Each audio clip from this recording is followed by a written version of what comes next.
Krishna everyone, welcome. आज हम दोबारा से एक और वक्त की कहानी, जैसे अभी हमने सॉल्टेड ब्रेड कवर करी, वैसे ही हम एक और भक्त श्रीला प्रभुपाद की एक और डिसाइपल के बारे में जानेंगे। कैसे ये कहीं पे भी पैदा हुए भक्त, जिनका सनातन धर्म से कोई लेना देना नहीं था, इनके लिए वो एकदम एलियन रिलीजन था। कैसे इन्होंने इसको अपनाया, कैसे इन्होंने फेथ और डिटर्मिनेशन के साथ इसको अपनाया और अपनी एंटायर लाइफ जो है इसमें दे दी।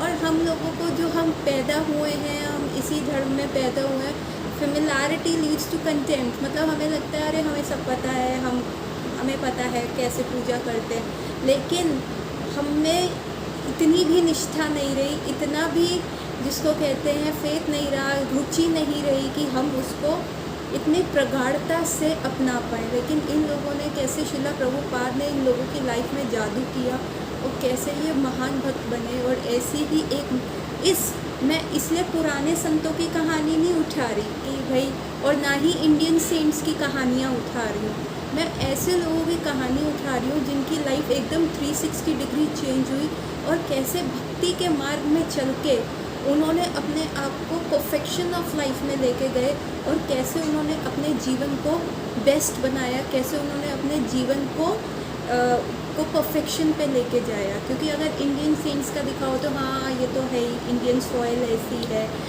ये भक्ति मार्ग की सॉइल है।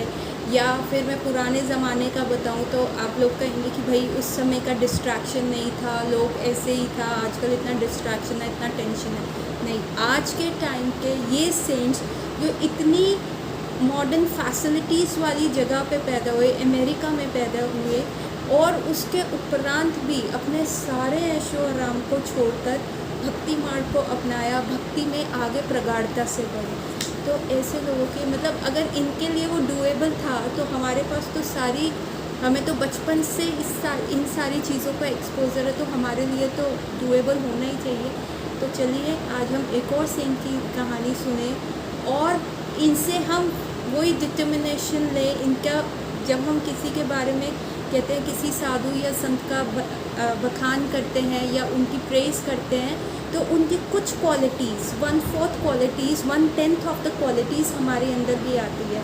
तो अगर एकदम लघु मात्र भी इन लोगों की क्वालिटीज़ हमारे अंदर आ जाए तो हमारा जीवन तो परफेक्शन में चला जाएगा। तो आज हम बात करेंगे यमुना माता जी की, और ये बुक है अनअलॉयड डिवोशन। ठीक है, a life of unalloyed devotion.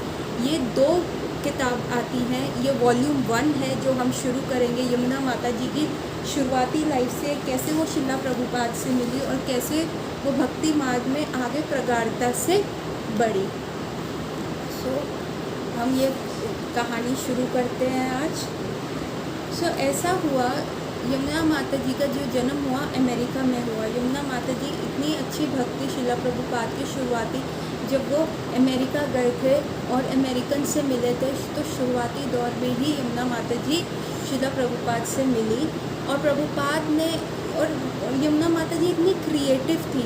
ये ऐसी लेडी है जिन्होंने फेम को छोड़ा श्रीला प्रभुपाद के लिए, कृष्णा के लिए, जिन्होंने एक म्यूज़िकल करियर जो एकदम टॉप पे जा सकता था उसको छोड़ा श्रीला प्रभुपाद, कृष्णा कॉन्शियसनेस के लिए, श्रीला प्रभुपाद के लिए, और एक बहुत ही हम्बल लाइफ बिताई। और कितनी चीज़ें इनकी लाइफ में एकदम बिल्कुल वर्स्ट के सिनेरियो में गई, एकदम उलट हो गई, रिवर्स हो गई, लेकिन फिर भी इन्होंने अपनी डिटर्मिनेशन से कृष्णा कॉन्शियसनेस के पाथ को नहीं छोड़ा। और श्रीला प्रभुपाद ने कहा था, ये माता जी जो है ये भाव के स्तर पे है, भाव के स्तर को पाना ही बहुत मुश्किल है इस ह्यूमन बॉडी में।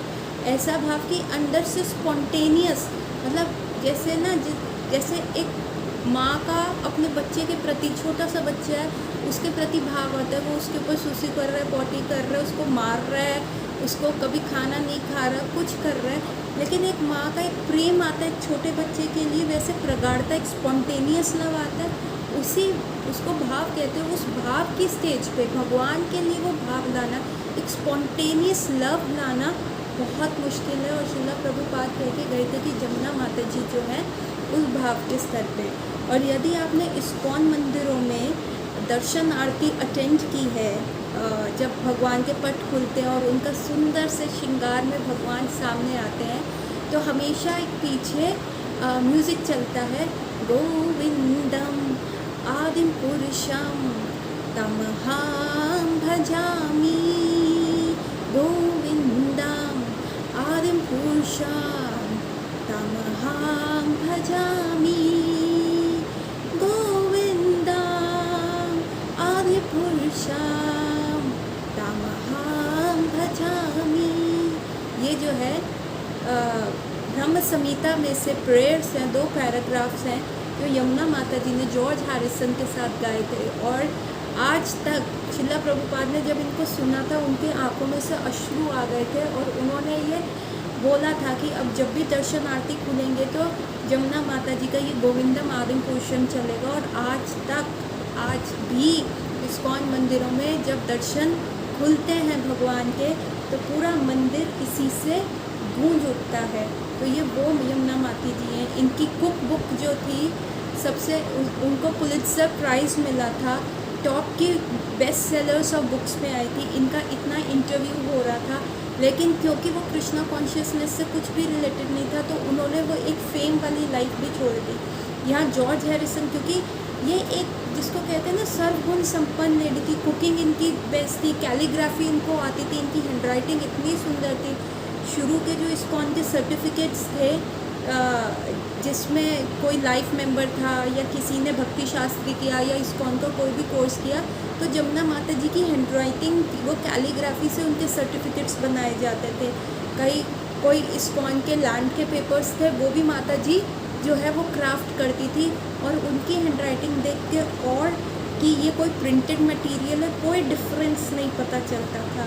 तो जिसको कहते हैं, उन्होंने जितने भी उनके गुण थे, उन्होंने सब जो है भगवान की सेवा में अर्पण कर दिया, अपनी गुरु की सेवा में अर्पण कर दिया, अपने गुरु के इंस्ट्रक्शंस को फॉलो करने में अर्पण कर दिया।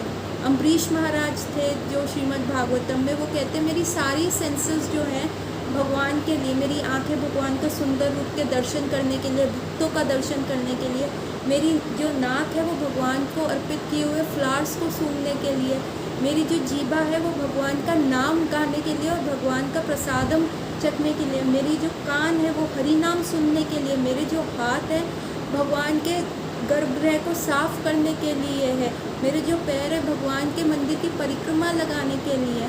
तो हर प्रकार के जितने भी उनके सेंसेस थे उन्होंने भगवान को अर्पण किए। उसी प्रकार जमुना माता जी ने जितना भी उनमें टैलेंट था, कभी भी अपने फेम के लिए पीछे नहीं गई, और वो सब जो उनमें था भगवान को अर्पित कर दिया। और जहाँ उनको लगा कि भाई ग्लैमर आ रहा है, फेम आ रहा है, और वो मेरे पथ में कृष्णा कॉन्शियसनेस के लिए इतना फेवरेबल नहीं है, उन्होंने उसको मल के समान त्याग दिया।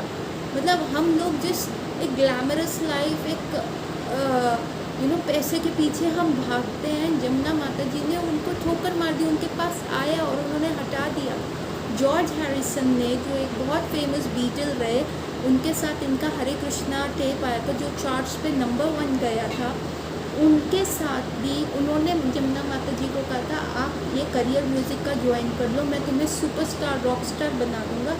परंतु जमुना माता जी ने मना कर दिया। उन्होंने कहा नहीं, मेरी गुरु की आज्ञा नहीं है इसमें करने के लिए, और मैं सिर्फ जो है भक्ति योगा में ही गई हूँ, भक्ति मार्ग ही मैंने चुना है, और मैं सिर्फ भगवान के गुणगान गाने के लिए ही अपनी वॉइस को यूज़ करूँगी।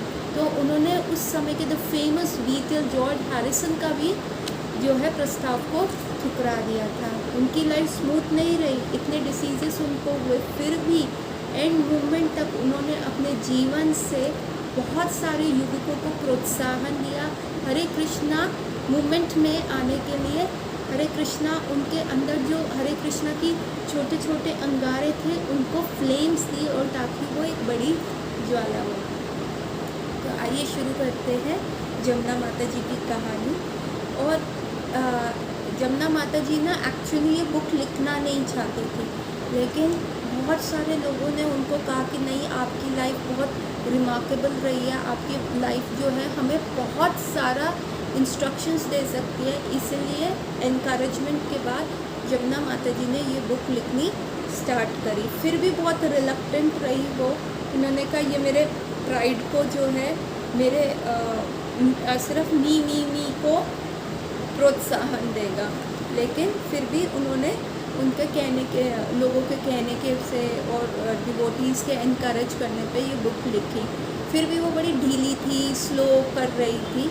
लेकिन एक बार जब वो कैलिफोर्निया में रह रही थी और एक माता जी के साथ, जो उनके साथ 37 ईयर्स रही, दीन तारिणी माता जी, तो वहाँ पे जमुना माता जी वैंकूवर गई हुई थी रथ यात्रा अटेंड करने हुए। दीन तारिणी माता जी, इन्होंने ना एक शरणागति, एक टेम्पल बनाया हुआ था, एक जगह ले रखी थी। वहाँ पे एनुअल फेस्ट होता था, यूथ्स को बुलाया जाता था 1-2 महीने के लिए, उनको भक्ति मार्ग में कैसे सुबह उठना है, कैसे भगवान की सेवा करनी है, कीर्तन कैसे करना है, तो बनाया हुआ था। और इन्होंने वहाँ पे एक टेम्पल बनाया हुआ था, राधा बन बिहारी, ये जमुना माता जी के पर्सनल डीटीज़ थे। तो उसके उपरांत क्या हुआ, तो माता जी वैंकूवर में रथ यात्रा कर रही थी और इनकी जो सहायक थी दीन तारिणी माता जी, वो वहाँ पे राधे बन बिहारी के लिए कुछ स्यू कर रही थी, क्लोथ्स बना रही थी। लेकिन जैसे कि अमेरिकन जंगलों में क्या होता है, आग लग जाती है कभी कभार। तो वहाँ पे नॉकिंग हुई और पुलिस वाले ने कहा कि भाई तुम फटाफट, आधा घंटा है तुम्हारे पास, निकल लो, नहीं तो दिक्कत हो जाएगी। तो उस समय तो माता जी अपने डीटीज़ को लेके और उनके कुछ क्लोथिंग और ज्वेलरी को लेके चली गई। बाद में वो जब जमुना माता जी वापस आए तो ये अगले दिन वापस गए। तो फिर भी वो पुलिस वालों ने कहा कि ठीक है, तुम फटाफट जो ले सकते हो नेसेसरी ले लो और तुम चल लो। और तब जमुना माता जी ने अपने जो लिखा हुआ मटेरियल था, उनकी जो कैसेट्स थी, उनकी जो डायरी एंट्रीज थी शिला प्रभुपाद के टाइम की, वो सब एक 4 थैलों में कलेक्ट करी और वहाँ से निकली। और तब उनको एहसास हुआ कि नहीं, मुझे ये किताब लिखनी है, मेरे को ये जो शिला प्रभुपाद के साथ जैसे उन्होंने मेरी लाइफ को ट्रांसफॉर्म किया, मेरे को लोगों को बताना है। कहीं ये आग में खो जाता तो फिर मैं लोगों को कैसे बताती कि शिला प्रभुपाद एक सच में एक दिव्य संत थे, एक दिव्य पुरुष थे, एक ऐसे भक्त थे, भगवान के नित्य सिद्ध भक्त थे, जिन्होंने हम सबकी लाइफ को ट्रांसफ़र किया। और फिर जब उन्होंने इस चीज़ को कंपाइल करने लगे, लेकिन क्या हुआ, उनकी हेल्थ जो है बिगड़ने लग गई। तब उनकी जो सहायक थी और जिनके साथ वो लास्ट 37 ईयर्स के साथ रह रही थी, जिनके साथ इन्होंने शरणागति प्रोजेक्ट और राधे बन बिहारी टेम्पल को रन कर रही थी, उन्होंने दीन तारिणी माता जी को ये सौंपा कि अगर मैं ये किताब पूरी नहीं कर पाऊँ तो आप करना। और ये सच में जब उन्होंने देह त्याग दिया तो दीन तारिणी माता जी ने कहा कि ठीक है, अच्छा हुआ जमुना माता जी ने ये कंप्लीट नहीं किया, नहीं तो उनकी जो किताब होती सिर्फ शिला प्रभुपाद के साथ बिताए हुए पल पे होती। पर जिस प्रकार की वो एक शिला प्रभुपाद ने उनके अंदर एक अग्नि जलाई थी और जब वो भक्ति के उत्तम स्तर पे ज्वालामुखी बन चुकी थी, वो स्तर, वो फेज़ हमें देखने को लिए नहीं मिलता, क्योंकि जमुना माता जी बहुत ही हम्बल थी, वो बहुत ही, जिसको कहते हैं ना, डाउन टू अर्थ थी। वो अपने बारे में प्रचार, अपनी प्रेज़ नहीं करना पसंद करती थी। तो एक जैसे जो शुद्ध वैष्णव का फीचर होता है, वो उनमें बहुत कूट के भरा हुआ था। तो दीन तारिणी माता जी ने कहा कि चलो ठीक है, अच्छा है कि ये किताब का जो ज़िम्मा है मेरे पे आया। उनका दुख भी थोड़ा कम हुआ, क्योंकि वो जमुना माता जी के बारे में लिख रही थी, कर रही थी। और उसमें उन्होंने जमुना माता जी के डिफरेंट कलर्स, डिफरेंट डेडिकेशन उनके गुरु महाराज के लिए, इतनी वो टैलेंटेड थी। इवन जो वृंदावन का टेम्पल है, जो राधा श्याम सुंदर कृष्ण बलराम टेम्पल है जो वृंदावन में रमन रेती में इस्कॉन का, वहाँ पे जो बलराम जी कृष्ण के कंधे के ऊपर ऐसे खड़े हैं और कृष्ण बंसी बजाते हुए खड़े हैं, ये जो डिज़ाइन था ये जमुना माता जी ने ढूंढा था। ये जयपुर के से उन्होंने ऐसे डीटीज़ बनाए थे और उसके उपरांत से हर टेम्पल में वो कॉपी होने लग गया। उन्होंने पर्सनली जो वहाँ की राधा रानी है उसके पीछे भी बहुत ही सुंदर स्टोरी है, कैसे जमुना माता जी ने वृंदावन के टेम्पल में अपना पूरा जिसको कहते हैं ना सब लगा दिया, अपनी लाइफ सैक्रिफाइस कर ली। और वहाँ के जो विग्रह हैं इतने सुंदर हैं, श्रीमती राधा चकुरानी तो इतनी सुंदर है, और उसके पीछे भी स्टोरी है। और जैसे जैसे हम ये किताब पढ़ेंगे मल्टीपल स्टोरीज़ हैं, ये पूरी किताब जो है रस भरी है और पूरी स्टोरीज से है, और कैसे आज के टाइम में भी हम हरि भक्ति कृष्ण को रिझा सकते हैं, कृष्ण भक्ति कर सकते हैं आज के सिनेरियो में। और ये जमुना माता जी ने बताया। तो जमुना माता जी का जो जन्म हुआ था वो मोन्टाना में हुआ था, और उनके जो फादर थे वो बुचर थे, उनके जो बर्थ सर्टिफिकेट पे वो लिखा हुआ था। और जमुना माता जी जो थी वो मोन्टाना जो था माइनिंग के लिए था, वहाँ पे गोल्ड सिल्वर डायमंड्स की माइनिंग किया जाता था। और जब जमुना माता जी बहुत सालों के उपरांत वहाँ पे गई तो उन्होंने देखा कि पहाड़ होते थे, पहाड़ों पे माइनिंग की जाती थी, ड्रिलिंग की जाती थी, लेकिन अब तो पहाड़ ही नहीं रहे, लोगों ने पहाड़ों को ही ब्लास्ट करना शुरू कर दिया था। तो जमुना माता जी की ये रियलाइजेशन थी कि जो ये मटेरियल वर्ल्ड है ये हमेशा चेंज होता रहता है, कि मैं जहाँ जन्मी बड़ी हुई मैं वही जगह को नहीं पहचान पाई, क्योंकि वो जगह एकदम बदल गई। लेकिन हमारी जो एक चीज़ होती है दृढ़ता, वो डेडिकेशन होती है गुरु और कृष्ण के प्रति, वो कभी भी चेंज नहीं होनी। ठीक है, जमुना माता जी का जो नाम था, उनका नाम जॉन था, जॉन एनजीस कैंपरनेल, और इनके मदर का नाम था मारिया। इनकी मदर का नाम था मारिया कैंपबेल, और इनके फादर का नाम था सैम कैंपरनेल। इनकी मदर का नाम था मैरी ली, और इनके फादर का नाम था सैम कैंपरनेला। तो ये बहुत ही मतलब रूरल एरिया में पैदा हुई थी, कोई ज़्यादा इलेक्ट्रिसिटी वहाँ पे नहीं थी, रनिंग वाटर नहीं था, लेकिन फिर भी ये क्लोज नेट फैमिली में रहती थी। इनकी मदर की बहनें वहाँ रहती थी, और बहुत ही इनको प्रेम पूर्वक इनका जो चाइल्डहुड रहा था। हालांकि इनके पास इतनी फैसिलिटीज़ नहीं होती थी। और इनके फादर जो थे, फर्स्ट टाइम जब इनका जन्म हुआ था उसके उपरांत ये इनका जन्म हुआ था 19 में 1942 में इनका जन्म हुआ था। और इनके फादर उसके बाद ना वर्ल्ड वॉर 2 फाइट करने चले गए थे। फिर जब वो आए थे, फिर इनकी बहन का जन्म हुआ जिसका नाम जेन था। और उसके उपरांत क्या हुआ, इनके फादर फिर चले गए थे, और फिर जब वो वापस आए तो वर्ल्ड वॉर 2 ख़त्म होने के बाद जब वो वापस आए तो इनके पेरेंट्स का डिवोर्स हो गया। और इनको मतलब 7 साल की जमुना माता जी थी, इनका उस समय नाम जॉन था, इनके पेरेंट्स का डिवोर्स हो गया। और इनकी जो आंट्स थी, इनकी जो मासियाँ थी, उन्होंने नहीं बताया कि इनके पेरेंट्स का क्यों डिवोर्स हुआ। इनको आज तक नहीं पता था, वो एक टाइट लिप सीक्रेट था। इनको बताया गया कि इनके फादर की डेथ हो गई है, लेकिन कई साल के बाद जब इनके फादर वापस आए तो ये सब उनको देख के हैरान थी। तो ये दोनों बहनें इतने उस वे में पल रही थी, पर इनकी मदर चाहे कितनी भी पुअर क्यों ना हो, इन्होंने इन दोनों सिस्टर्स के जो है उनको प्रोत्साहन दिया आगे बढ़ने के लिए, उनकी क्रिएटिविटी को बताया। इनकी मदर बहुत अच्छी कुक थी, तो इन्होंने उसमें डोमेस्टिक स्किल्स भी डाले। वो कहते हैं कि नहीं, तुम्हें हर चीज़ आनी चाहिए ताकि तुम जो हो आत्मनिर्भर रहो अपने पे। और जो जमुना माता जी थी, इनका बचपन से ना थोड़ा स्पिरिचुअल इंक्लिनेशन था। तो ये इनका जो फर्स्ट जिसको कहते हैं कि गोल था लाइफ का, वो नन बनना था। तो ये चर्च वगैरह जाती थी। उस समय इनको एक चर्च लेके गया बचपन में, इनको लेके गए इनके स्कूल के बच्चों को। तो वहाँ पे इनको कहा था कि प्रीस्ट के सामने ना तुम्हें कन्फेस करने हैं अपने सिन। तो जमुना माता जी जब वहाँ पे कन्फेस करने गई तो उनको याद आया उन्होंने तो ऐसा कोई सिन किया ही नहीं। तो उन्होंने प्रीस्ट को सच बोला कि सर मैंने तो ऐसा कोई सिन किया ही नहीं। तो प्रीस्ट ने उल्टा इनको डांट दिया कि तुम ऐसे नहीं बोल सकते, तुमने ज़रूर किया होगा, ये भी तुम्हारा सिन है जो तुम अपने आप को ऐसे समझ रही हो, तुमने नहीं किया। तो जमुना माता जी ने नकली पाप बना के उनको कन्फेस कर लिया प्रीस्ट को। वो इतनी ओबीडियंट थी और इतनी इनोसेंट थी कि उन्होंने ऐसा किया। और बाद में भी उन्होंने अपनी सिस्टर को भी बहुत बार ऐसा झूठ बोल के किया, जबकि जब वो प्रीस्ट को झूठे अपने वो चीज़ कन्फेस कर रही थी तो एक्चुअली उनको ये ध्यान ही नहीं रहा कि वो एक सिन ऑलरेडी अब कमिट कर रही है झूठ बोलने का। अब जमुना माता जी जब थोड़ी सी बड़ी हुई तो ये अपनी एक आंट थी एडना, उनके पास रहने चली गई, और इनकी बहन भी। और वहाँ पे ये बैले डांस करना, उनकी जो आंट थी एडना, उनका ना एक डांसिंग स्टूडियो था। तो ये वहाँ पे बैले डांस करना शुरू कर दिया। और इनको लगा कि इन्होंने एक मूवी देखी थी द रेड शूज़, जो एक बैलेरीना के लाइफ के ऊपर थी। और ये 7-7, 8-8 घंटे बस एक ही पोज को करती रहती थी, प्रैक्टिस करती थी।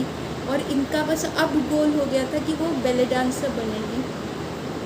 बैलरीना डांसर बनेंगी, और लेकिन इनकी बॉडी उस प्रकार की नहीं थी, तो फाइनली उनको वो वाला भी ड्रीम अपना क्विट करना पड़ा। और उसके उपरांत क्या हुआ, इनकी मदर ने सेकंड मैरिज कर ली एक रिच आदमी के साथ जिसका नाम था बॉब ओसलैंड। वो एक लॉयर थे। और इसके बाद जो इनकी मदर बहुत पुअर थी, बहुत स्ट्रगलिंग मदर थी, सिंगल मदर थी। अब उनकी लाइफ चेंज हो गई, लाइफ ऑफ प्रिविलेज हो गई, लाविश हो गई, और वो कंट्री क्लब में जाने लगे। लेकिन फिर भी इन्होंने अपनी डॉटर्स में स्किल्स डाले, इनको छोटे छोटे काम करवाती थी जिसके पीछे ये पैसे कमा सकती थी। इनको सेल्फ निर्भर, क्योंकि इनकी मदर बड़ी ही जिसको कहते हैं ओपन माइंड की तो थी, लेकिन साथ में वो एक अपने बच्चों में डिसिप्लिन लाना चाहती थी कि लाइफ की परिस्थिति किसी भी प्रकार की हो तो ये लोग अपना गुजारा कर पाएँ। और फिर माता जी का जो जमुना माता जी ने एक स्कूल में एनरोल किया जिसका नाम था सेलेम जूनियर हाई स्कूल, ठीक है। वहाँ पे इनकी मुलाकात हुई एक लड़के के साथ जिसका नाम था सैम स्पर्स्ट्रा। अब ये सैम स्पर्स्ट्रा भी है, इनकी लाइफ फिर से आगे टकराई, और ये भी सैम स्पर्स्ट्रा भी शिला प्रभुपाद द्वारा इनिशिएट हुए, और ये बाद में बने श्याम सुंदर प्रभु, और जिन्होंने बहुत सुंदर किताबें ली हैं। ये शिला प्रभुपाद के पर्सनल सर्वेंट बने, और इन्होंने एक बुक लिखी है द चेजिंग द राइनोस, जो बहुत ही अच्छी बुक है। बिल्कुल वो पढ़ने पे ऐसा लगता है कि शिला प्रभुपाद और श्याम सुंदर और उस समय के जो डिवोटीज थे उनकी लाइफ आपके सामने एकदम पिक्टोरल जा रही है। तो जूनियर हाई स्कूल में ये सैम से मिली, और सैम उस समय बड़े नॉटी थे। तो इनकी पहली मुलाकात क्या थी, जमुना माता जी आगे बैठी हुई थी और सैम जो था पीछे बैठा हुआ था, और जमुना माता जी की चोटी ना सैम ने अपने इंक वाली जो बॉटल है उसमें डुबो दी, और अच्छे से डुबो दी, और जमुना माता जी की चोटी छोड़ दी, और उनकी सारी इंक जो उन्होंने स्वेटर पहना था उस पर जाता लगा। तो किसी ने उनको कहा कि देखो तुम्हारे पीछे इंक टपक रही है। तो जमुना माता जी को बड़ा गुस्सा आया, और जैसे ही उन्होंने अपना ऐसे करके चोटी से पीछे किया, तो क्योंकि उनकी चोटी पे इंक भी थी, तो वो स्प्लैश करती हुई इंक जो है, जो सैम पीछे बैठा था उसके मुंह पे आई और उनकी बॉडी के ऊपर आ गई। तो तब ये दोनों हंसने लग गए। हरे कृष्णा। हम कंटिन्यू करते हैं। तो वो ये दोनों सैम और जमुना माता जी जो है उस समय बहुत ज़्यादा हंसने लग गए कि ये क्या हुआ, और फाइनली पूरी क्लास हंसने लग गई। ऐसे ऐसे जमुना माता जी बहुत अच्छी थी स्टडीज़ में, बहुत क्रिएटिव थी, वो बहुत अच्छा पढ़ती थी, और वो बहुत सारी चीज़ों में उन्होंने पार्टिसिपेट किया, और कुकिंग भी उनकी अच्छी थी, जैसे उनके मदर्स के स्किल्स उनके अंदर थे, ठीक है। और जैसे जैसे उनकी लाइफ बढ़ती रही, फाइनली वो एक लेक ऑस्वेगो हाई स्कूल में गई, और वहाँ पे उन्होंने कैलीग्राफी का थोड़ा सा इनको हेरिटेज चीज़ें, पॉट्स, पॉटरी और कैलीग्राफी में इंटरेस्ट आया, और वो इतनी अच्छी ओबीडियंट स्टूडेंट थी अपने स्कूल टाइम की कि जब वो ग्रेजुएट हुई तो उनको एक blue MG sports car as a school वालों की तरफ से रिवॉर्ड मिली, और उनकी हाई स्कूल बुकलेट में उनको द मोस्ट विटी स्टूडेंट का जो है टाइटल भी मिला। और वो सच में बहुत ही विटी थी। वो एक्चुअली जब वो बहुत बीमार भी हुई थी उस समय भी, जब वो बहुत ज़्यादा बीमार भी हुई थी, तो उस समय भी वो ना अपनी बीमारी पे लेके जोक्स क्रैक करती थी, और पूरा जो एनवायरनमेंट है बहुत लाइट बना देती थी। जब वो सीरियस सिर्फ शिला प्रभुपाद, कृष्णा कॉन्शियसनेस मूवमेंट के बारे में वो बहुत ज़्यादा सीरियस रहती थी। अब क्या हुआ, जमुना माता जी जैसे जैसे बड़ी, उन्होंने कॉलेज में एडमिशन लिया, और उनको वहाँ पे जो है क्या कहते हैं सिरोरिटी ग्रुप में गई। सिरोरिटी ग्रुप क्या होता है, जो गर्ल्स जो अभी अभी आती हैं, न्यू कॉलेज में एडमिशन होते हैं, बेसिकली इंडिया में उसको फ्रेशर्स कहते हैं, वहाँ पे सिरोरिटी कहते हैं। तो वहाँ पे उन लोग गई, तो पहले कुछ महीने तो उनके लिए बहुत ही मुश्किल थे। अब वो स्टडीज़ में उनका मन नहीं कर रहा था। अब उनके अंदर ना क्वेश्चंस आ रहे थे, who am I, how am I going to go head, या what is the purpose of my life. तो जिसको कहते हैं अथतो ब्रह्म जिज्ञासा। तो ऐसी जिज्ञासाएँ उनमें आ रही थी, मेरा पर्पस क्या है लाइफ का। और फिर स्टडीज़ में से उनका मतलब वो मन नहीं कर रहा था, तो फर्स्ट ईयर में वो ड्रॉप आउट हो गई। अब ड्रॉप आउट तो हो गई, तो उन्होंने अपने पेरेंट्स को कहा कि नहीं, मैं ये नहीं करना चाहती, मैं दूसरी जगह से ना कैलीग्राफी सीखना चाहती हूँ मैं। तो उनके पेरेंट्स ने कहा क्योंकि तुम ये सबसे पहले तुमने रिवोल्ट किया है और तुम इतने इर्रिस्पॉन्सिबल दिखाया है अपने आप को, तो अब मैं क्या करूँगा, अब हम तुम्हें कोई भी फाइनेंशियल सपोर्ट नहीं देंगे। तो जमुना माता जी ने एक्सेप्ट कर लिया उस चीज़ को, तो उन्होंने रीड कॉलेज में कैलीग्राफी के लिए एडमिशन लिया और साथ के साथ उन्होंने 2 और जॉब्स करनी शुरू कर दी। एक बैंक में करनी शुरू कर दी और एक जो रूम है वो किसी के साथ रेंट पे ले लिया। अपनी हाई स्कूल की बेस्ट फ्रेंड थी, उसके साथ वो रूम रेंट पे लेके वहाँ पे रहने लगी। और बड़ा मुश्किल था उनके लिए ये सारा करने के लिए, पर देखिए किस्मत दोबारा से जमुना माता जी को सैम से मिलवाती हैं। सैम और उनकी गर्लफ्रेंड होती है सैम की, मेलेनी, उनसे मिलती हैं। और सैम का एक फ्रेंड होता है माइकल ग्रांट, उनसे जमुना माता जी मिलती हैं और इन लोगों की रीड कॉलेज में जो है फ्रेंडशिप और प्रगाढ़ हो जाती है। और जब वो इतनी सारी जॉब शिफ्ट कर रही होती है, फिर भी वो बहुत अच्छे से पोट्री सीखती हैं, मटके बनाने, प्रॉपर पुराना जो कल्चर होता है। और वहाँ पे वो उनकी हैंडराइटिंग, कैलीग्राफी बहुत सुंदर हो जाती है और जिसका वो यूज़ बाद में शिला प्रभुपाद के लिए सर्टिफिकेशंस और इस्कॉन के न्यूज़ लेटर्स, इनविटेशन कार्ड्स बनाने में यूज़ होती है। और जमुना माता जी कहते हैं कि हम जो थे ना, जब हम पॉट्स बनाते थे तो हम उसको पूरा बना लेते थे। अभी क्योंकि वो कच्ची मिट्टी का होता था, इतना सुंदर बन जाता था, तो फिर हम उसको तोड़ते थे, फिर हम दोबारा बनाते थे। हम अपना मास्टरपीस खुद बनाते थे और खुद तोड़ते थे। तो ये क्या दिखाता है कि हमें ये सारी चीज़ें इसलिए सिखाई जाती थी, ऐसे कराई जाती थी। हमें दुख होता था कि हम इतना अच्छा क्रिएट करके फिर तोड़ रहे हैं, पर ये हमारे अंदर ऐसी आर्ट डाली गई कि हम आँख बंद करके भी अब जो है वो पॉट्स बनाने लग जाएंगे। अब ये समय जब थे जमुना माता जी अभी 20 साल की थी, तभी उनको न्यूज़ मिलती है कि उनकी जो मदर है ना बहुत बीमार है और उनको एक डिसीज़ हुआ है जिसका नाम है कोलाइटिस। और वो उनको बहुत पेट में दर्द है और उनका जो है वज़न जो है बहुत कम होता जा रहा है, बहुत इनका वज़न जो है धीरे धीरे कम होता जा रहा है। और अब मतलब डॉक्टर्स ने जवाब दे दिया है कि अब कुछ नहीं होगा और अब मृत्यु जो है उनकी इनएमिनेंट है। तो जब जमुना माता जी उनको देखने जाती हैं तो वो बड़ी ताश होती हैं कि कैसे मेरी मदर फाइटर थी, सारी परिस्थितियों से लड़ती रहती थी और अब जो है एकदम से वो कितनी फ्रेल हो गई हैं। पर उनकी मदर की ख्वाहिश थी कि जो मेरी जो ये बॉडी है, क्योंकि मेरी बीमारी का कोई इलाज नहीं है, तो मैं ये अपनी बॉडी मरने के बाद जो है एक मेडिकल स्कूल को डोनेट कर दूँगी ताकि वो मेरी बॉडी में शोध करें और इसका इलाज आगे के आने वाले लोगों को निकालें। और जमुना माता जी जब उनकी सेवा कर रही होती थी तो उनकी मदर भी बहुत पेन में होती थी और एकदम पतली हो गई थी। फर्स्ट टाइम तब जमुना माता जी को एहसास हुआ कि मेरी माँ जो है ये बॉडी नहीं है, वो उनका जो स्पिरिट है वो अभी भी है, वो कुछ है, ये बॉडी तो ख़त्म हो जाएगी लेकिन she will live with that spirit. जो ये स्पिरिट है वो उनका हमेशा रहेगा ही रहेगा। तो फर्स्ट टाइम जमुना माता जी को लगा कि इस बॉडी के बियॉन्ड भी कुछ चीज़ है। और जब उनकी मदर मारेली की डेथ हो गई थी तब जो जमुना माता जी थी मात्र 20 साल की थी और उनकी जो बहन थी जेन वो 17 साल की थी। उनके फादर वो जमुना माता जी तो आ गई थी, उन्होंने सैन फ्रांसिस्को में अपने एक लिव इन पार्टनर डेविड के साथ क्या किया था, एक स्टोर खोल लिया था। ये उस समय की बात है जो अभी हिप्पी कल्चर इतना प्रोमिनेंट नहीं हुआ था। तो 60s में जमुना माता जी ने एक स्टोर खोल लिया था, वहाँ पे वो अपने पॉट्स को डिस्ट्रीब्यूट करती थी, बुक्स था, एंशियंट चीज़ों का जितना भी था, कैलीग्राफी वहाँ पे करती थी और बहुत सारे लोगों को इनवाइट करती थी। मतलब एक डिस्कशन, सीरियस डिस्कशन सेंटर बन गया था। उन लोगों को वो खाना बना के फीड भी करती थी, उनको नर्चर करती थी, केयर करती थी। और जो उनकी बहन थी जेन, वो बड़ी हिताश हो गई अपनी मदर की डेथ के बाद, वो अपने स्टेप फादर के साथ रहने लग गई।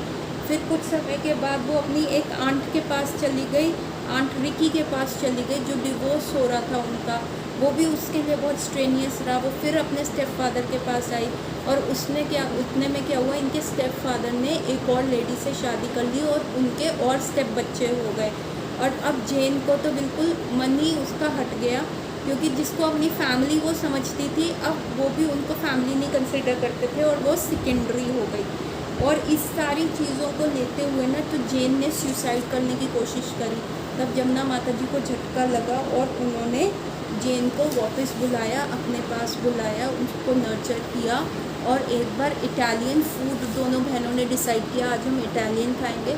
तो वो मार्केट में शॉपिंग करने गए और जब वो वापस पोर्टलैंड आए, पोर्टलैंड में सैन फ्रांसिस्को में ही जो माता जी का जो वो शॉप थी वहाँ पे और वहीं उनका रूम था। तो जब वो वापस आए तो सामने वाले बेंच के ऊपर माइकल बैठा हुआ था, जो सैम का दोस्त था, जो माता जी को, यमुना माता जी को रीड कॉलेज में मिला था। और माइकल और जेन एकदम कनेक्ट हो गए और कुछ ही दिनों के बाद जो है जेन माइकल के साथ न्यूयॉर्क चली गई एक न्यू लाइफ के लिए, क्योंकि उस समय जेन माता जी जो थी वो बहुत ही ज़्यादा वल्नरेबल थी। अब जो ये जेन माता जी हैं, यही हैं जो जमुना माता जी को कृष्णा कॉन्शियस में लाई। ये जैन माता जी जो है वो शिला प्रभुपाद की फर्स्ट इनिशिएटेड विमेन डिसाइपल है, जो बाद में जानकी माता जी बनी। और जो माइकल ग्रांट हैं, जिनसे इनका शिला प्रभुपाद ने विवाह कराया, वो मुकुंद प्रभु बने, जो आज तक शिला प्रभुपाद को सर्व कर रहे हैं, अपनी सर्विसेज के लिए बहुत प्रगाढ़ भक्ति कर रहे हैं। सो अब क्या हुआ, जैन माता जी जो है माइकल ग्रांट के साथ न्यूयॉर्क चली गई और न्यूयॉर्क में वो बाउडी स्ट्रीट में रहने लगे। अब जो है हिप्पी कल्चर ना बहुत ज़्यादा छा चुका है और वहाँ पे भी जो उनका पोट्री शोरूम था यमुना माता जी का, जो वो शॉप थी, वहाँ पे भी जो पहले सीरियस डिस्कशन होती थी, अब वहाँ पे भी वो ड्रग्स लेने शुरू हो गए। तो यमुना माता जी को ये बिल्कुल भी पसंद नहीं था। शी हैड ज़ीरो टॉलरेंस के लिए, इसलिए उन्होंने वो अपनी शॉप बंद कर दी। और जो उनका लिव इन पार्टनर था, जिनके साथ वो अपना फ्यूचर इमेजिन कर रही थी, वो भी ड्रग्स लेने लग गया। तो जमुना माता जी को वो भी पसंद नहीं था और वो उनसे अलग हो गई। और यहाँ पे जैन के साथ उनके साथ लेटर्स एक्सचेंज होती रहती थी। वहाँ पे जमुना माता जी ने एक कोर्स ज्वाइन कर लिया था मैक्रोबायोटिक्स, जिसकी वो डाइट भी वैसे भी ले रही थी। वो हिल गई थी कि उनकी मदर को कोलाइटिस हो गया था, तो वो थोड़ी डाइट कॉन्शियस भी हो गई थी। तो एक मैक्रोबायोटिक्स डाइट होती थी जिसमें बहुत कम खाना होता था, क्या क्या खाना है, कैसे आप अपनी बॉडी को हेल्दी बना सकते थे। तो वो उनकी स्टूडेंट हो गई थी और वो वहाँ पे वो प्रैक्टिस कर रही थी। यहाँ पे जैन जो है मुकुंद के साथ माइकल के साथ न्यूयॉर्क में ब्राउडी स्ट्रीट पे रहने लगी। अब ब्राउडी स्ट्रीट जो थी वो उस समय के हिप्पी कल्चर की मानी हुई स्ट्रीट थी। तो वहाँ पे यूरिन का स्मेल आता था, पिए हुए लोग रहते थे, सीढ़ियों में ऊपर जाने होते थे तो बेहोश ड्रग्स लिए हुए लोग होते थे। कुछ ऐसे ही बेहोश हो रहे होते थे, कुछ सो रहे होते थे और कुछ मर भी गए होते थे। तो वो स्ट्रीट बड़ी बदनाम गलियों में सी थी। तो जैन वहाँ पे जमुना माता जी को लेटर लिखती थी और जमुना माता जी, जानकी माता जी जैन को लेटर्स एक्सचेंज हो रही होती थी। तब फर्स्ट टाइम जैन ने उनको बताया कि, और उस समय जो जमुना माता जी वहाँ पे जो है बहुत सारी ऑटोबायोग्राफीज़ पढ़ी थी, इंडियन कल्चर में वो हो रही थी। उन्होंने तो ऑटोबायोग्राफी ऑफ योगी पढ़ी और उसमें वो ज़ेन बुद्धिज़्म में आ गई थी, वो वाला चैंट कर रही थी। तो डिफरेंट थिंग्स, वो भी स्पिरिचुअली थोड़ी इंक्लाइन हो रही थी, पर उनको जो है एग्जैक्ट वे नहीं मिल रहा था। जब उन्होंने ऑटोबायोग्राफी ऑफ अ योगी पढ़ी, तब उनको पता चला कि कुछ गुरु भी होता है जो मार्ग प्रदर्शक होते हैं, जो हमें भगवान तक पहुंचाते हैं। तो एक मीडियम है, वो गुरु है, वो होना ज़रूरी है। इससे पहले इनको गुरु के बारे में कोई नॉलेज नहीं थी। और फाइनली जैन का इनके पास लेटर आता है और ये कहती है कि आई एम गेटिंग इनिशिएटेड, मेरी दीक्षा हो रही है एक इंडियन स्वामी से, वो बोनाफाइड हिंदू गुरु हैं। तो जो जमुना माता जी थी, जो जोन थी, उनको ये बड़ा अजीब लगा, ये बोनाफाइड क्या होता है, ये गुरु क्या होता है, ये क्या चीज़ है, इनिशिएशन का क्या मतलब है। तो उनके बड़े सारे सवाल हुए। तो उन्होंने ये चिट्ठियाँ एक्सचेंज होती रही और कुछ ही समय के बाद उनको एक और चिट्ठी, विद इन फ्यू डेज उनको एक और चिट्ठी मिलती है और वो कहती हैं हम जो है इनिशिएट हो गए हैं, हम 11 जने इनिशिएट हुए हैं और मैं फर्स्ट शिला प्रभुपाद की फर्स्ट वुमेन डिसाइपल हूँ। और क्योंकि अब मैं माइकल के साथ रह रही हूँ तो शिला प्रभुपाद कहते हैं कि वो हमारा विवाह कराएंगे और आप तुमको आना है हमारी शादी में। और 13 सितंबर 1966 को हमारा विवाह है। सॉरी मैंने तुम्हें बहुत शॉर्ट नोटिस पे भेजा है। तो अब ये तो बहुत ही ज़्यादा माता जी के लिए कल्चरल शौक था। हिंदू सेरेमनी में विवाह होगा, ये रोमन कैथोलिक वे में बिल्कुल कैथोलिक वे में इनका अपब्रिंगिंग हुआ, तो ये तो इनके लिए एकदम डिटॉर था। तब भी यमुना माता जी ने कहा कि ठीक है मैं पहुंच जाऊंगी। और जब यमुना माता जी वहाँ पे पहुंची, इनके अपार्टमेंट में पहुंची, तो वहाँ पे बहुत सारा भीड़ थी, बहुत सारे लोग थे और वहाँ पे फीस्टिंग चल रहा था। और एक जो बूढ़ा आदमी था, एक बूढ़ा स्वामी जो था, वो सबको खिला रहा था। एंड फर्स्ट टाइम यमुना माता जी ने शिला प्रभुपाद के दर्शन किए। उनकी स्किन में से एक रेडियंस जा रहा था, वो इतने रेडियंट थे, इतने जवान जवान लोग बैठे हुए थे, कम से कम 60-80 लोग बैठे हुए थे और शिला प्रभुपाद उनको कुछ ना कुछ खिलाए जा रहे थे। और तब शिला प्रभुपाद को जानकी माता जी ने मिलवाया कि ये मेरी बहन है, ये आई है मेरी शादी अटेंड करने के लिए। तो शिला प्रभुपाद ने कहा अच्छा तुम तो आ गई, और कौन कौन आ रहा है? तो इन्होंने कहा सिर्फ मैं ही हूँ एक्सटेंडेड फैमिली। तो शिला प्रभुपाद ने कहा ओ अरे, हमें तो इंडियन जो ब्राइड फैमिली होती है वो तो सुपर प्रिपरेशन करती है, बहुत ज़्यादा प्रिपरेशन करती है, अब तुम अकेली कैसे करो? चलो देखते हैं, अभी तुम बैठो कृष्ण प्रसाद पाओ। और जितना जितना शिला प्रभुपाद चपाती, राइस, दाल, सब्जी सर्व कर रहे थे, और यहाँ यमुना माता जी जो है मैक्रोबायोटिक्स की स्टूडेंट है, और घी का स्मेल और इतना स्ट्रॉन्ग आ रहा है, वो सारी चीज़ें उठा के देख रही हैं, हर चीज़ ड्रिप कर रही है, घी से लती हुई है, और वो कह रही मैं ये कैसे खाऊं, मैं तो मैक्रोबायोटिक्स की स्टूडेंट हूँ। फिर भी शिला प्रभुपाद के इंसिस्टेंस पे उन्होंने खाई। और फाइनली शिला प्रभुपाद क्या करते हैं, एक मोटा सा काला बड़ा गुलाब जामुन, इसको इस्कॉन बॉल्स भी कहते हैं, इस्कॉन बुलेट्स कहा जाता है। शिला प्रभुपाद ने ये गुलाब जामुन बना बना के जो हिप्पीज़ को अट्रैक्ट किया था, एक हायर टेस्ट दिया था, जिन्होंने ड्रग्स वगैरह छोड़ के यहाँ पे आए। तो एक ऐसे हाथ डाल के एक बड़ा सा गुलाब जामुन निकाला जो ड्रिपिंग था, स्वीट सिरप में से ड्रिप करता हुआ जमुना माता जी को दिया। जमुना माता जी ने हाथ जोड़ दिया, नहीं मैं नहीं खा सकती, मेरा पेट भर गया। पर फिर भी शिला प्रभुपाद के इंसिस्टेंस पे उन्होंने वो खाया, और उन्होंने फाइनली ये तय कर लिया ये मैं लास्ट टाइम यहाँ पे इनके यहाँ खा रही हूँ, मैं आगे से कभी नहीं खाऊंगी। उनको क्या कहता था कि उनका पूरा लाइफ जो है 360 डिग्री चेंज हो जाएगा शिला प्रभुपाद की वजह से। तो अगले दिन जब यमुना माता जी प्रिपरेशन के लिए गई शिला प्रभुपाद के पास, तो शिला प्रभुपाद ने उनको क्या किया, एक लिस्ट पकड़ा दी और कहा कि ये सामान ले आओ। अब यमुना माता जी बहुत सारा सामान ले आई, लेकिन उसमें से ना एक उनको समझ नहीं आ रहा था आइटम। तो उन्होंने लगा कि अब ये ओल्ड मैन है, इनको तो ध्यान भी नहीं रहेगा कि एक चीज़ रह गई है। लेकिन शिला प्रभुपाद ने सबसे पहले कहा कि तुम हल्दी नहीं लाई। तो यमुना माता जी ने कहा कि हल्दी जो है वो मिल नहीं रही यहाँ पे, मैंने सारी जगह से पूछा। उन्होंने कहा ये बड़ी स्ट्रेंज बात है, ट्यूमरिक तो बहुत जल्दी कोई भी ले आता है। तो उन्होंने कहा कीर्तनानंद, एक और प्रभुपाद के डिसाइपल थे, उनका नाम कीर्तनानंद था। तो उन्होंने कहा वो तो फटाफट ट्यूमरिक ले आता है। तो कहते हैं ओ ये ट्यूमरिक है, मैं ले आती हूँ। और फाइनली शिला प्रभुपाद जब वो हल्दी ले आई, तो शिला प्रभुपाद ने उनको कहा कि तुम आटा, माइल्ड डो वाला आटा गूंद, पहले जाओ हाथ धो के आओ और अब तुम ना आटा गूंद दो। तो यमुना माता जी ने कहा कैसा आटा चाहिए? उन्होंने 10 वैरायटी ऑफ आटे गूंदने का बता दिया, क्योंकि उनके तो मदर के सिखाए हुए कुकिंग स्किल्स थे। शिला प्रभुपाद हैरान हो गए, कहते तुम्हें मीडियम साइज़ आटा भी गूंदना नहीं आता, क्या उम्र है तुम्हारी? तो यमुना माता जी ने कहा 24 साल की। उन्होंने कहा अरे यार तुम्हें, अब तो इंडिया में 5 साल की लड़कियाँ गूंद लेती है, तुम्हें आता नहीं है क्या? और फाइनली शिला प्रभुपाद ने वैसा आटा गूंदना सिखाया, और वो उस आटे की क्या कर रहे थे, कचौड़ी बना रहे थे। उन्होंने आलू भरे, उनको भरने सिखाए। इतनी छोटी सी वो किचन थी, और वो बार बार यमुना माता जी को कहते थे जाओ हाथ धो के आओ, जाओ हाथ धो के आओ। तो यमुना माता जी हल्का सा यूँ स्वेट पहुँचती तो कहते अरे ये भगवान के लिए प्रसाद बन रहा है, जाओ हाथ धो के आओ, ये लो ये गीला टावल रखो। फिर यमुना माता जी का प्रभुपाद मुझे प्यास लग रही है, पानी चाहिए।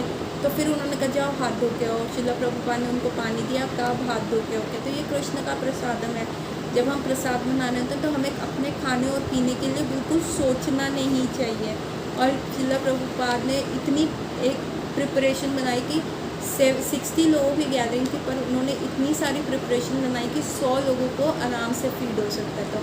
और वहाँ जमुना माता जी सिर्फ कचौड़ियाँ तल रही थी। फिर शिला प्रभुपाद ने कहा, अरे तुम्हारी जो है ये आलू की कचौड़ी ये फूल रही हैं, फूट रही हैं, तो ऐसे सील करो। तो पर्सनली शिला प्रभुपाद ने क्लीनलीनेस, नीटनेस और बहुत अच्छे अरेंजमेंट के साथ उनको किया।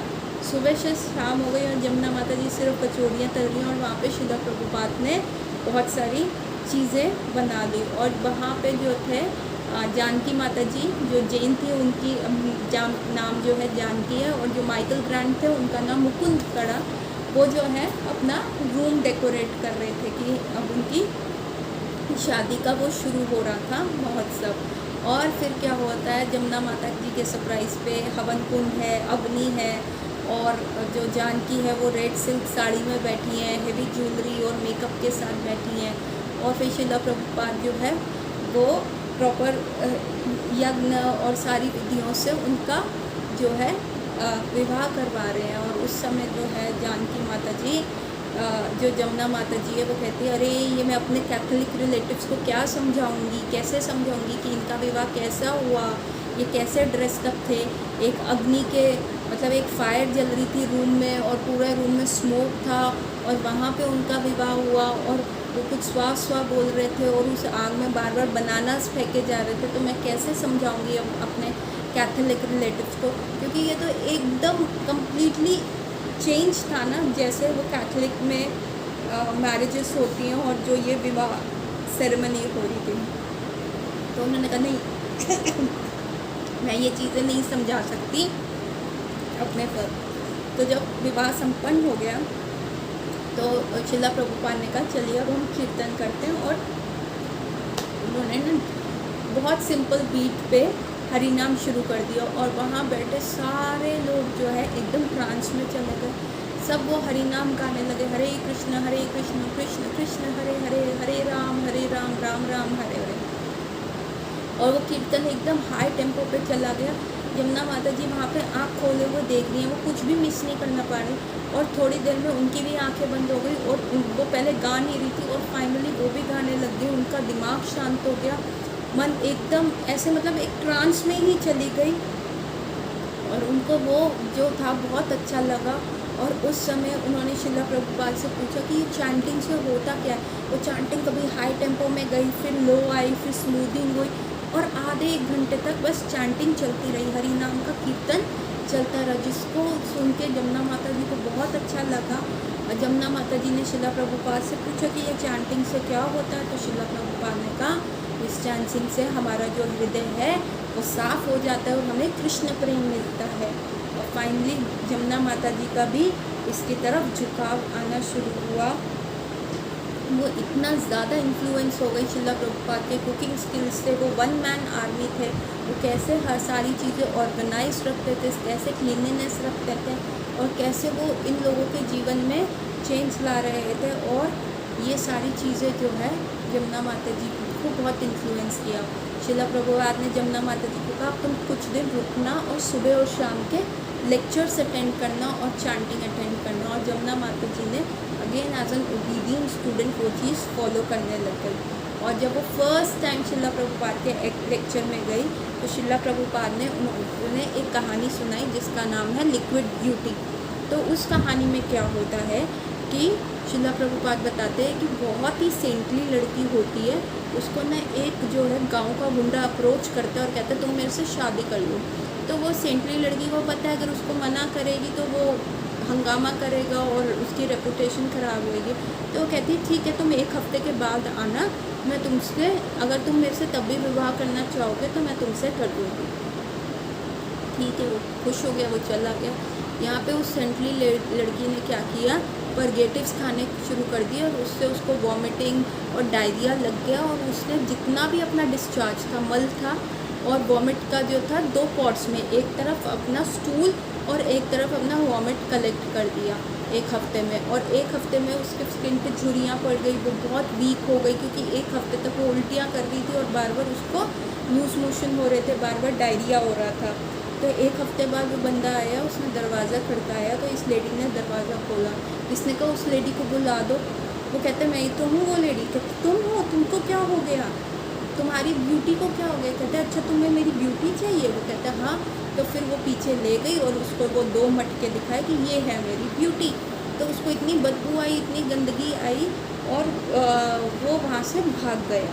तो श्रील प्रभुपाद ने कहा कि देखिए ये जो मटेरियल वर्ल्ड है ये जो है पूरा लस्ट से है और यही लिक्विड ब्यूटी है, लेकिन जो भगवान का धाम है, शाश्वत धाम है, वहाँ प्रेम है, वहाँ एक्चुअल लव है। यहाँ पे क्या लस्ट है, जब तक बॉडी चमड़ी अच्छी दिख रही है तब तक एक संबंध है, जब चमड़ी दिखनी बंद तो वो संबंध खत्म। लेकिन भगवान के धाम ऐसा नहीं है, वहाँ पे कोई एक्सपेक्टेशंस नहीं होती, वहाँ पे सिर्फ प्योर लव होता है, लस्ट नहीं होता। और ये वाली जो स्टोरी थी, जमुना माता जी को बहुत अंदर से चेंज किया उस स्टोरी ने, और बहुत ज़्यादा वो प्रभुपाद की पर्सनालिटी से इन्फ्लुएंस हुई। और जब वो प्रभुपाद से मिलने गई तो प्रभुपाद के एक बिजनेस कार्ड से उस पर लिखा होता है international society of Krishna consciousness, founder Acharya Srila AC भक्ति वेदांता श्रील प्रभुपाद, और उस पर पीछे हरिनाम मंत्र लिखा हुआ था।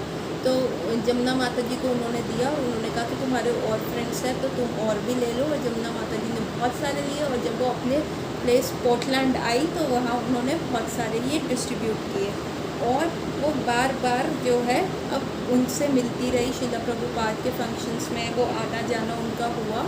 और तब जो था मालती और मुकुंद ने ये डिसाइड किया वो इंडिया जाएंगे, क्योंकि श्रील प्रभुपाद ने वृंदावन इतना सुंदर पेंट किया था कि कृष्णा कैसे वृंदावन घूमते हैं। तो मालती और मुकुंद ने ये किया कि वो वृंदावन जाएंगे। तो श्रील प्रभुपाद ने कहा कि अभी तुम वृंदावन जाने से पहले एक और टेम्पल खोलो यहाँ पे। अभी ये सब न्यूयॉर्क में थे, अब इन्होंने कहा कि तुम सैन फ्रांसिस्को में एक टेम्पल खोलो। तो ये मान गए कि चलो इंडिया जाने से पहले हम थोड़ा प्रचार के कार्य में अपने गुरु की सहायता करें। तो इन्होंने जमुना माता जी को भी अपने साथ लिया, और एक और इनकी फ्रेंड्स थी मॉरिस, वो भी इनके साथ गई।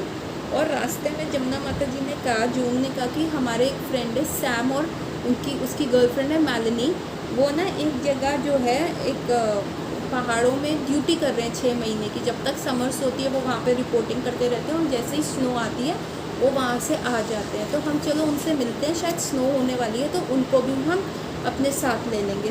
तो वो कैस्केडा माउंटेन्स ओरेगोन में जो था वो लोग वहाँ थे। तो मुकुंद, जानकी, मॉरिस और ये जमुना माता जी, ये सारे बैठ के जो है चले जाते हैं। और जब वो सैम और मैलिनी से मिलते हैं तो वो एक कैबिन में रह रहे होते हैं, और सैम बताता है कि हाँ ये तो बहुत अच्छा आइडिया है। उनको श्रील प्रभुपाद के बारे में बताते हैं, श्रील प्रभुपाद की फ़िलॉसफी के बारे में बताते हैं, हरि नाम के बारे में बताते हैं। वहाँ पे जानकी माता जी कुकिंग करती हैं, तो उनका प्रसाद पूरा कैबिन में इतनी अच्छी खुशबू हो जाती है। तो जानकी माता जी कहती है देखो लेट्स टेस्ट कृष्णा प्रसादम।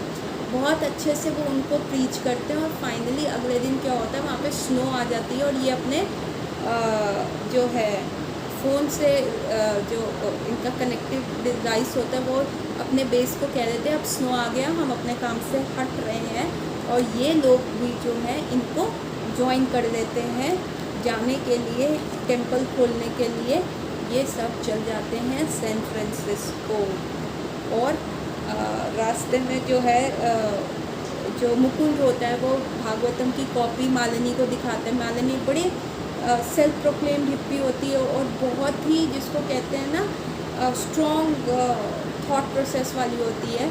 तो इनको लगता है ये जो है रिवोल्ट करेगी। जब मुकुंद उनको एक बुक दिखाता है जिसमें विष्णु के फॉर्म था, उनकी नाभि से कमल निकल रहा है, उस पर ब्रह्मा जी हैं, और मल्टीपल विष्णु वैकुंठ में उनके जैसे 4 हैंड वाले विष्णु दूत वहाँ पे हैं।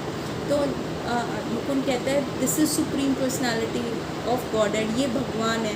तो मालिनी जो होती है वो एकदम उसको एक्सेप्ट कर लेती है, मालिनी उनको एकदम एक्सेप्ट कर लेती है, कुछ रिवोल्ट नहीं करती, और वो भी इस फिलॉसफी में जो है घुस जाती हैं, इस फिलॉसफी से इन्फ्लुएंस हो जाती हैं। और ये जो सरप्राइज़ होता है जमुना माता जी के लिए। अब ये जो 4 लोग हैं, 4-5 लोग 6 लोग जो हैं, अब ये सैन फ्रांसिस्को के लिए निकल गए हैं, और ये रास्ते में सब बात करते हुए जा रहे हैं। तो अब आगे देखना है कि क्या होगा, ये क्या लोग क्या करेंगे। इनकी स्टोरी बहुत ही एक्साइटिंग है। ये बीटल्स से मिले, ये कहाँ नहीं गए और कैसे इन्होंने बीटल्स को इन्फ्लुएंस किया, क्या किया, ये आगे जमुना माता जी की स्टोरी में अनफोल्ड होगा। आई एम वेरी एक्साइटेड क्योंकि ये स्टोरी बहुत ही एक्साइटिंग और एडवेंचरस होने वाली है। सो आज की क्लास हम यहीं पे समाप्त करेंगे और आगे जमुना माता जी की स्टोरी में आगे बढ़ेंगे। तब तक के लिए हरे कृष्णा।